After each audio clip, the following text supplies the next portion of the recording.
Richard Magnus, And I'm Cooper McKay. and we're here with you for a special report for mass communications and society journalism too.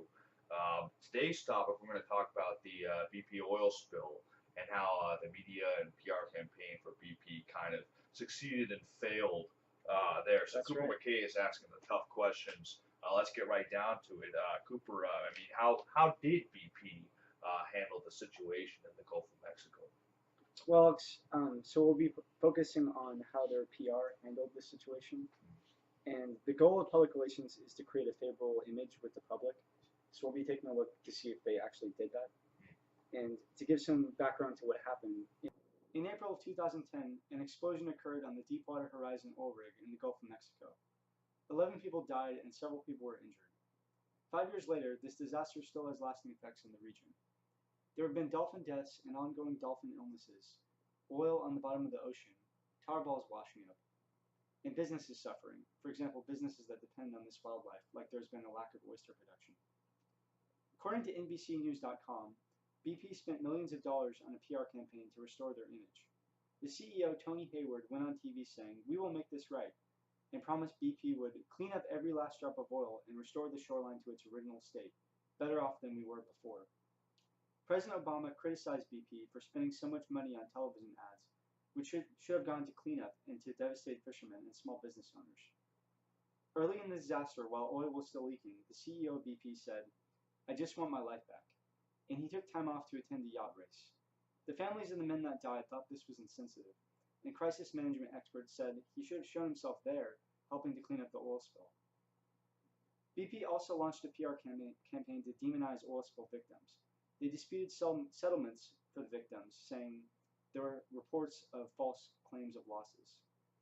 Even as recently as November 2014, a misleading oil spill PR campaign appeared in Politico magazine. BP's senior VP of communications said the environmental effects had been overblown.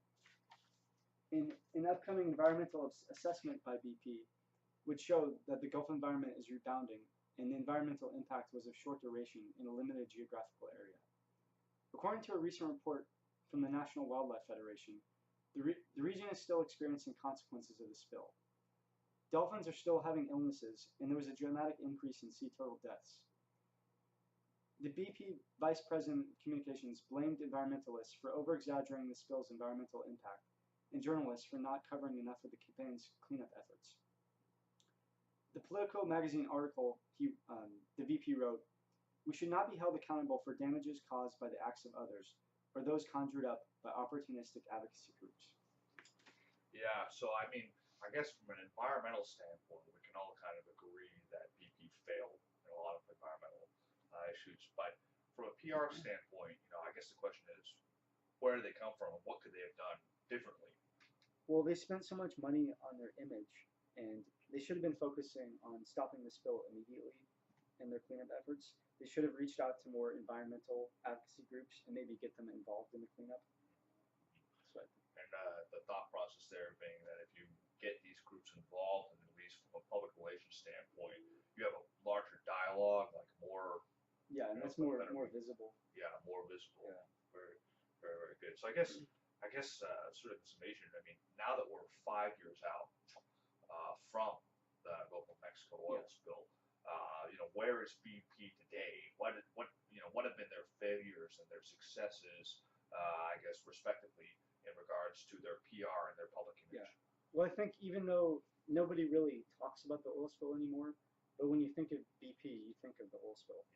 And so, did they accomplish their PR goal? On the one hand, yes, because it's not a national dialogue, and we're still having the same technology operating offshore. Yeah, all offshore oil and gas platforms are pretty much the nothing's same really changed. But on the second hand, they failed because when you hear BP, you think of the oil spill, and that's going to have a permanent effect on their image. What do you think from an environmental standpoint, departing really briefly from the media standpoint, what do you think the environmental impacts are in terms of how oil companies do business? Well, I think maybe from now on, oil companies will be more conscious of their efforts and their effects on the environment. So because of this. Yeah. So maybe a few positives come out of it. Yeah. So maybe BP did accomplished their PR goal, but they weren't very sensitive about it. That's true. That's true. Well, only time will tell. Yeah, because we don't know the effects. I mean, like 5 years from now, 50 years from now, the region was still really affected. Yeah. So, well, this has been a special report. I'm Richard Magnus. I'm Cooper McKay. And Babar the Elephant, signing off. I guess he doesn't have any opinions. And good night. Good night, America.